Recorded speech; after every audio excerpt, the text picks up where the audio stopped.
बंसी वाले की।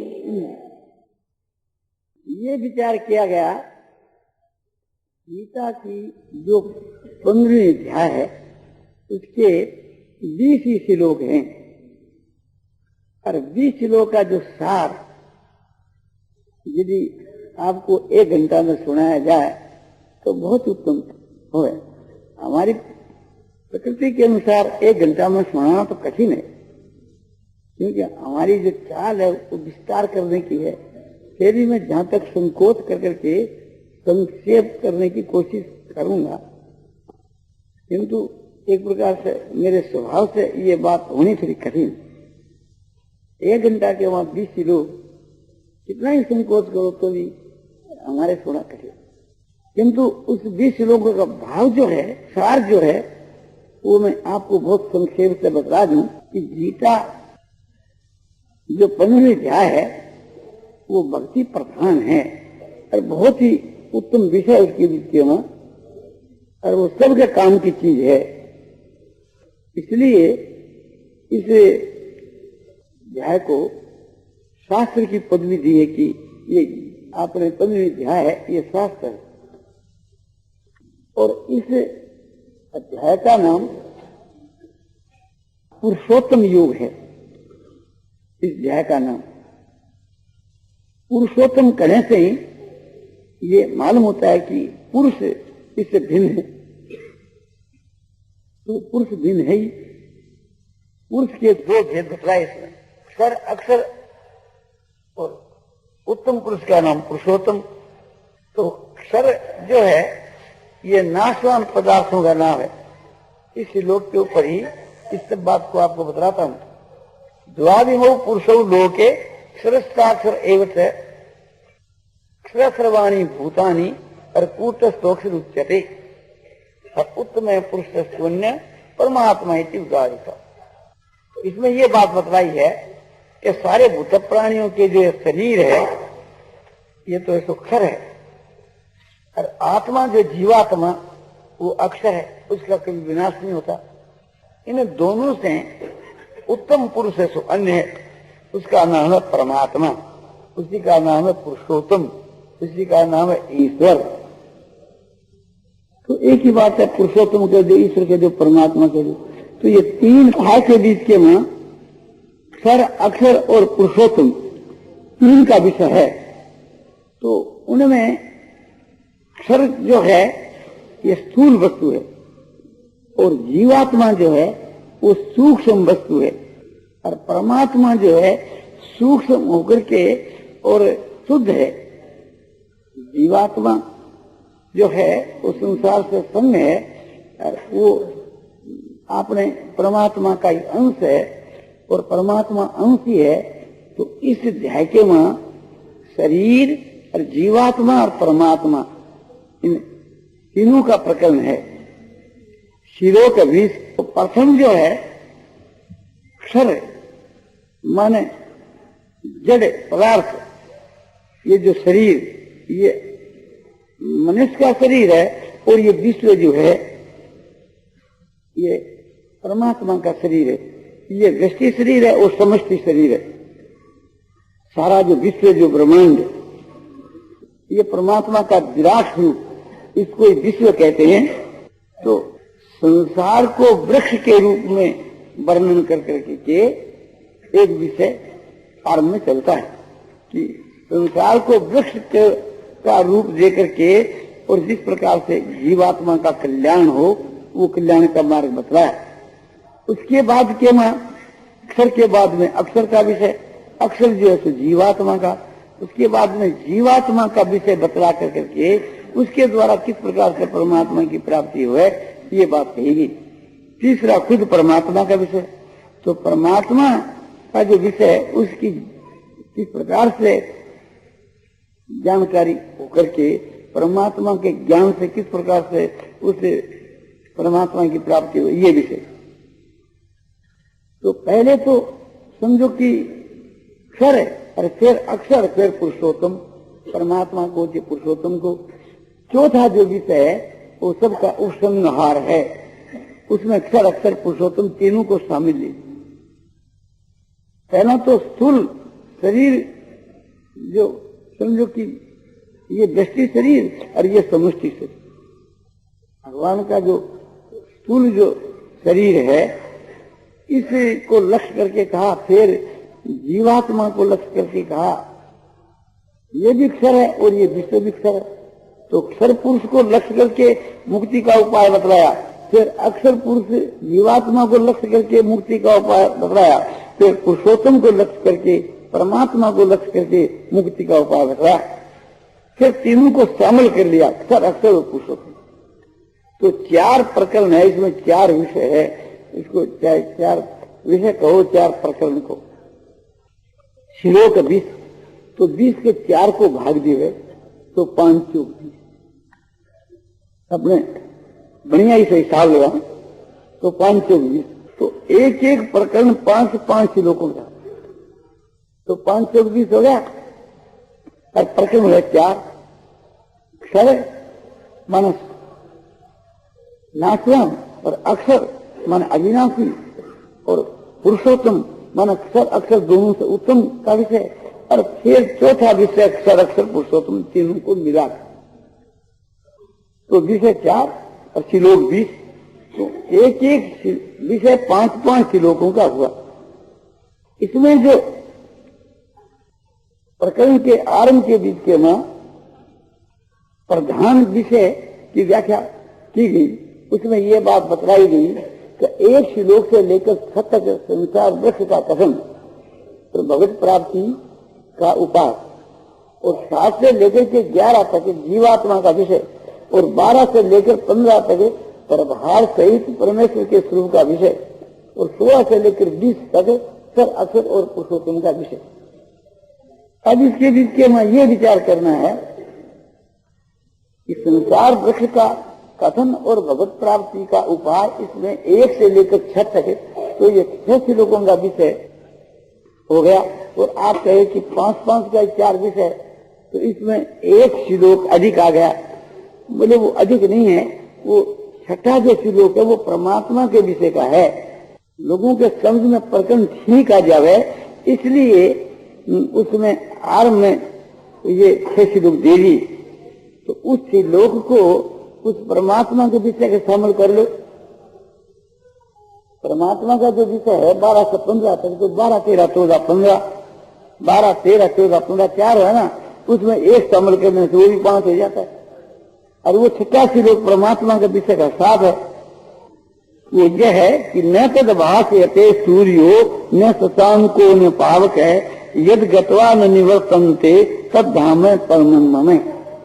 न उसको सूर्य प्रकाश सकता है, न चंद्रमा प्रकाश सकता है, न अग्नि, और जहां जाकर के वापिस नहीं आता है, भगवान कहते वो मेरा परम धाम है। तो परम धाम और समझो कि परम पद और परमात्मा ये सब एक ही चीज है। परम धाम है वो परमात्मा का स्वरूप है, इस वास्ते वो परमात्मा का ही विषय है।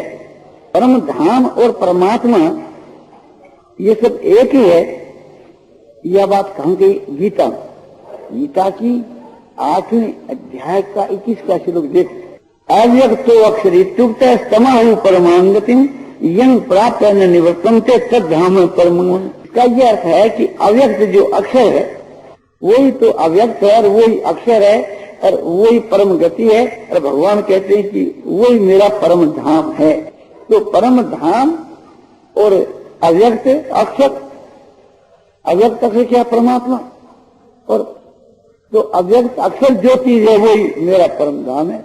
और परम धाम का लक्षण करते हुए कहा कि जहां जाकर वापस नहीं आता वो मेरा परम धाम। इससे एक प्रकार से वो परमात्मा का ही विषय है। इसलिए 5-5 श्लोक के 4 प्रकरण हो गए।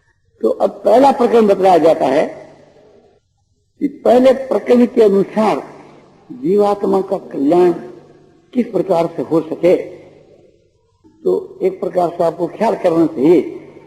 पहला जो श्लोक है वो एक प्रकार से सूत्र रूप से है, बीज रूप से है। जैसे एक बीज होता है उसका वृक्ष फिर बड़ा फैल जाता है, तो ये पहला जो श्लोक है ये एक बीज रूप है और बाकी सब सारी की सारी दया समझो कि उसी का एक विस्तार है। तो वृक्ष के रूपक के बीच के मां इस संसार का वर्णन कर करके और परमात्मा की प्राप्ति का उपाय प्रथम प्रकरण के मां बतला। तो ऊर्ध मूल मध्य शाख है मत्स्य प्राहु रब्दम और छंदांश यस्य प्रणामी यस्तन वेदस वेदवित। ये पहला श्लोक, इसका शब्दार्थ इतना ही है, ऊर्ध मूलम, अश्वत्थ माने पीपल का वृक्ष जिसकी मूल माने जड़, उसी का कारण कहते हैं, जड़ कहते हैं, मूल कहते हैं, वो ऊपर को है। अजय शाखम कैसा वृक्ष है कि नीचे जिनकी शाखा है, एक वचन है शाखा में और मूल में एक वचन है। जिनकी मूल ऊपर में और जिनकी प्रधान शाखा नीचे को है। ऐसा जो समझो कि अविनाशी पीपल का वृक्ष कहा गया है, उसको अविनाशी कहा गया। वास्तव में अविनाशी नहीं है, प्रवाह रूप से अविनाशी है, इसलिए अविनाशी कहा गया है। और चंद्रांशी जैसे प्रणामी, चंद्र माने वेद जो है, ये जिसके पते हैं, वेद जो है, वेद से फिर क्या लेना चाहिए? ऋग वेद, यजुर्वेद, साम वेद, अथर्ववेद, ये चार तो संहिता। और जितने जो ब्राह्मण भाग, आरण्य भाग, उपनिषद भाग, ये सब है एक प्रकार से कि वेद माने गए हैं। वेद के दो रूप माने गए हैं, मंत्र ब्राह्मणीय वेद है, मंत्र और ब्राह्मण।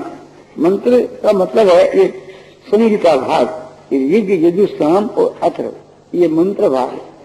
और ब्राह्मण भाग वो है कि जैसे ऐत्रीय ब्राह्मण, तैत्रीय ब्राह्मण, इस प्रकार से थी। और उस ऐत्रीय तैत्रीय ब्राह्मण की जो शाखा है, और भी बहुत से ब्राह्मण हैं, शतपथ ब्राह्मण और आरण्य है। एक प्रकार से ब्राह्मण के अंतर्गत ही आरण्य मान लो, दो विभाग करो तब, तो उन्हीं की शाखाओं ये उपनिषद, ईशावास उपनिषद है, वो तो एक प्रकार से यजुर्वेद, शुक्ल यजुर्वेद की जो 40 अध्याय है, वो तो मंत्र भाग है। बाकी और जितने जो उपनिषद हैं वे सब ब्राह्मण। इसलिए एक प्रकार से वेद और उपनिषद और भी इसके अलावा ब्राह्मण भाग बहुत विस्तृत है, उसका एक अंग ही उपनिषद है। उपनिषदों के वहां सारे ब्राह्मण नहीं आए, इसलिए ब्राह्मण का भी समझो कि आपने थोड़ा हिंसा आया, तो वो सब मिलकर के उसका नाम है सो वेद है। तो इस वास्ते ये वेद जो उस वृक्ष के पत्ते हैं, अरे यह संग वेद सब वेदविद, माने जो पुरुष तंग माने उसे को वेद माने जानता है, वही वास्तव के मां वेद के जानने वाला है। इस श्लोक का ये अर्थ माने इसको जो यथार्थ रूप से जाने वही वेद के जानने वाला है।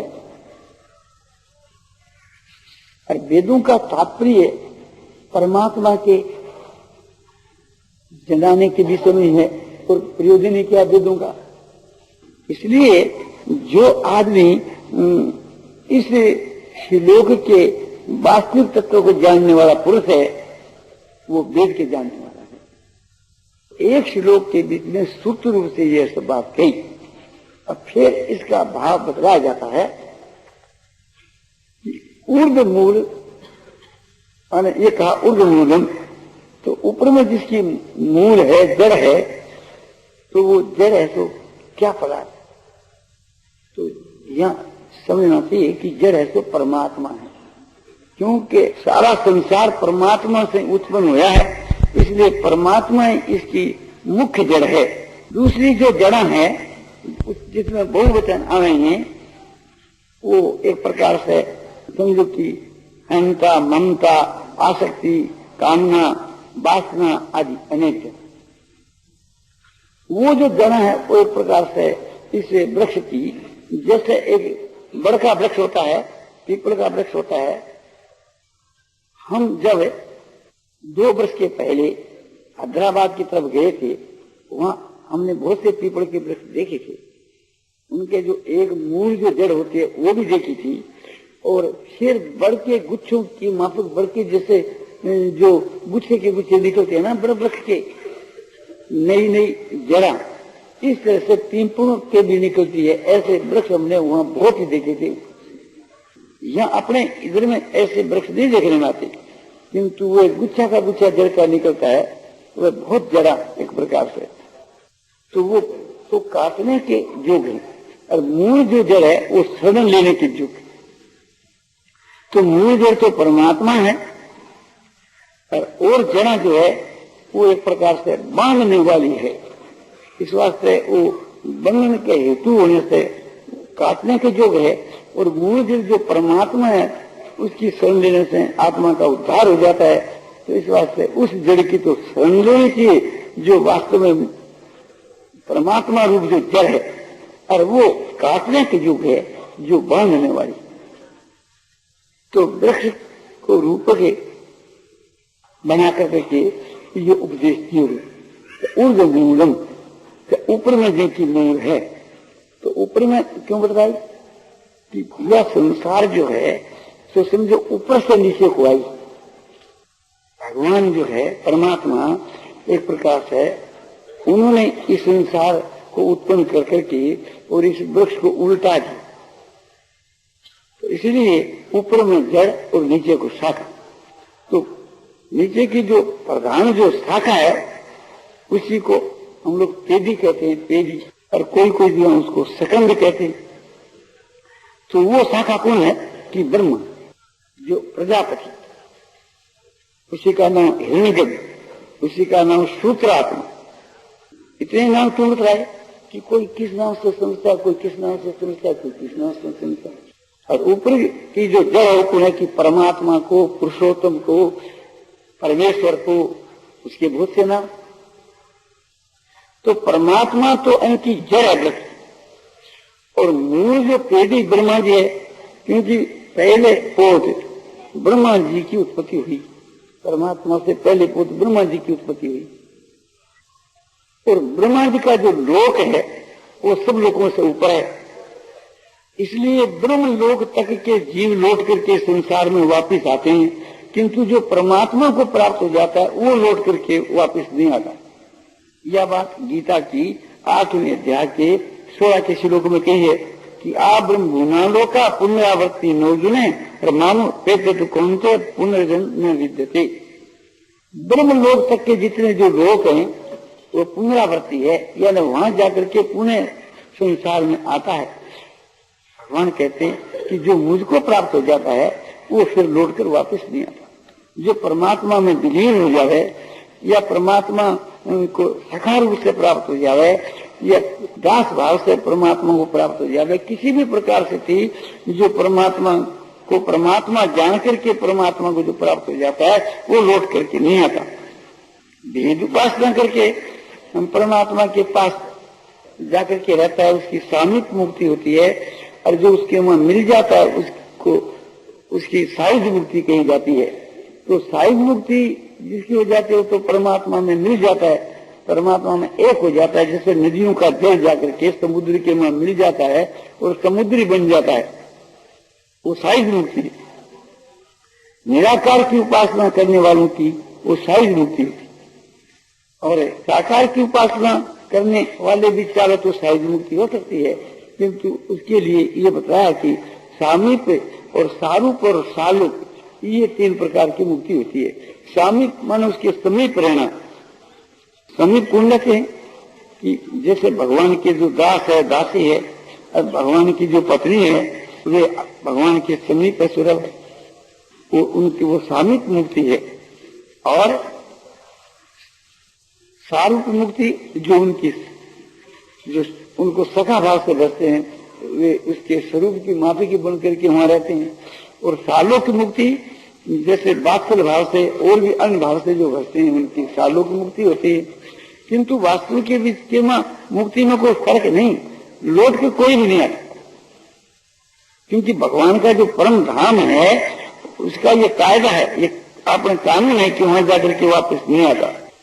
अब फिर ख्याल करना चाहिए उस वृक्ष को, उस अश्वत्थ वृक्ष को, अश्वत्थ का मतलब है कि पीपल का वृक्ष, और दूसरा उसका आध्यात्मिक अर्थ होता है सूर्य नाम कल, और ऐसा माने कल तक जो रहे, कल तक जो रहे उसको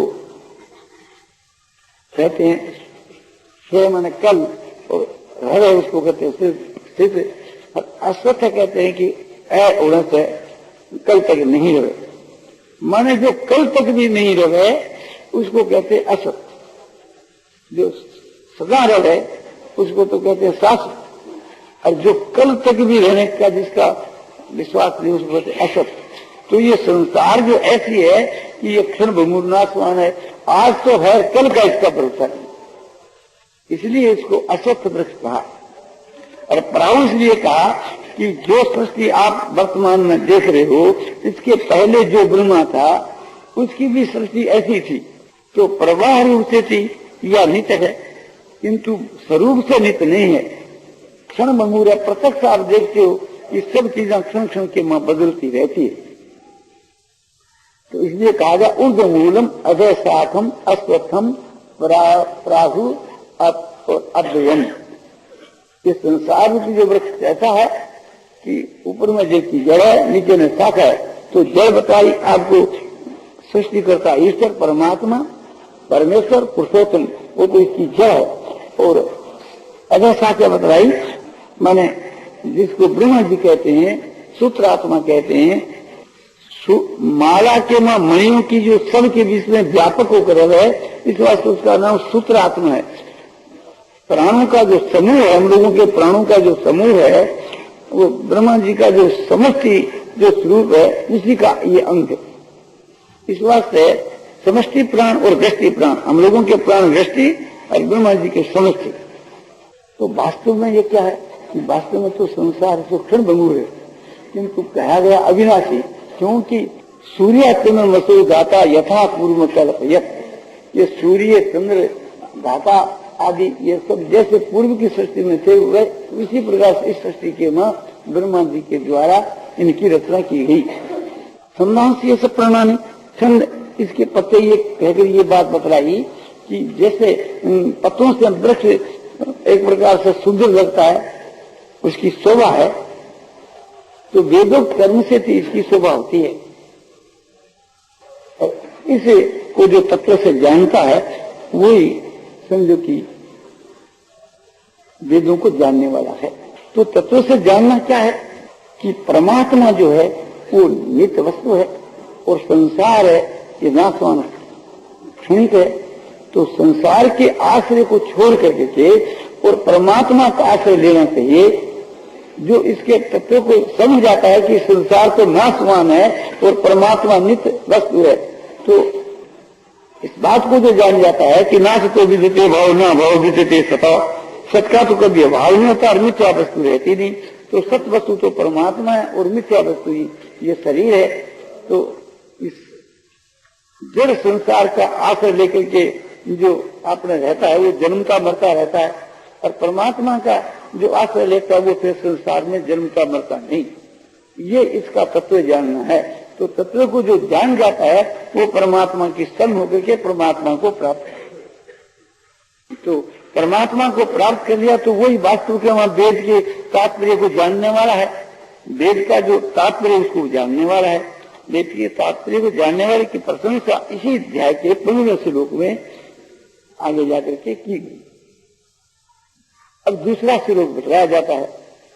अब पहला जो श्लोक है वो एक प्रकार से सूत्र रूप है, ये उसकी व्याख्या है, उसी का विस्तार बताया जाता है। अधस्वर्गम प्रसृता से शाखा गुण प्रवृद्धा विषय प्रवाला अधस्य मूला ननु संततानि कर्मानुबंधीनि मनुष्य लोके। इसका तात्पर्य है अधस्य मूलम, ऊर्ध्व मूलम अधस्या के जो कहा गया ना, तो अब उसे एक विस्तार से समझाया जाता है। अधस्थ ऊर्ध्व परस्त्री शाखा तस्य वृक्ष से शाखा, उस वृक्ष की जो शाखा जो है ऐसा माने नीचे और ऊर्ध्व माने ऊपर, चारों तरफ ही उसकी शाखाएं फैली हुई, नीचे में भी ऊपर में। उस वृक्ष की जो शाखा फिर नीचे और ऊपर चारों तरफ फैल गई। गुण प्रवृद्धा 17 स्तंभ, ये 3 जो गुण है इससे उसकी शाखा बड़ी हुई।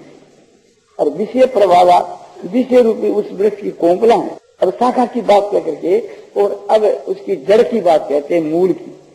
अगस्त्य मूला नहीं अनुसंतता नहीं, उनकी मूला भी जो है नीचे को पसरी, विस्तार को प्राप्त करी, अनुसंतता नहीं। और कर्मानुबंधिनी मनुष्य लोक है, और इस मनुष्य लोक में वो कर्मों करके बांधने वाली हुई। ये इसका शब्दार्थ है, इसका भाव समझना चाहिए।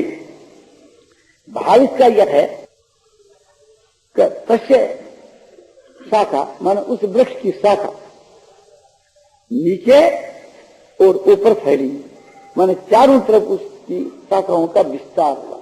तो शाखा क्या बतलाई थी? मूल जो शाखा माने प्रधान शाखा, जिसको एक सकंद कहते हैं, वो बताया गया कि ब्रह्मा जी का स्वरूप। तो ब्रह्मा जी का जो स्वरूप जो है उसको मूल शाखा बतलाई। तो ब्रह्मा जी से इस सारी संसार का विस्तार हुआ, नीचे ऊपर, ऊपर तो ब्रह्म लोक और नीचे समझो कि पाताल लोक। जैसे अपने बताया गया कि भूर भुवः स्वः मह जन तप और सप, ये 7 लोग प्रधान मानेंगे और कहीं 3 मानेंगे, भूर भुवः स्वः। भू से थी पृथ्वी और पाताल सब, और भुवः से थी अंतरिक्ष, और स्व से थी स्वर्ग के जितने जो लोग हैं, स्वलोक, महलोक, जनलोक, तपलोक, सपलोक, वो सब स्व के मां गए। और पाताल के जो 7 भेद हैं वो समझो कि भूलोक के मां गए। और बीच के जितने जो आकाश के मां जो रह गए वे एक प्रकार से अंतरिक्ष के मां, जिसको अंतरिक्ष लोग कहते हैं, भूह लोग कहते हैं। तो 3 लोगों के अंतर्गत ये सारी संसार है। तो इसका तात्पर्य यह समझना चाहिए कि जैसे मूल जो प्रकृति है, उस मूल प्रकृति से थी उत्पत्ति हुई महतत्व की, और महतत्व से अहंकार की, और अहंकार से थी 5 जो है तन्मात्राओं की, और 5 तन्मात्राओं से थी समझो कि आपने जो इनके विकार हैं तन्मात्राओं के 10 तो इंद्रियां और 5 भूत, इन 15 का तो विस्तार हुआ 5 तन्मात्राओं से। तो 15 तो उनका हुआ विकार और 5 खुद, और फिर अहंकार का विकार हुआ मन। इस वास्ते ये 16 विकृति है, इन 16 को विकार कहते हैं, कार्य कहते हैं। कार्य कहो, विकार कहो, विकृति को एक ही बात है। तो इस प्रकार से प्रकृति को मिलाकर सब 24 तत्व होते हैं। भगवान ने गीता के एक ही श्लोक में ये सब बात बतला दी।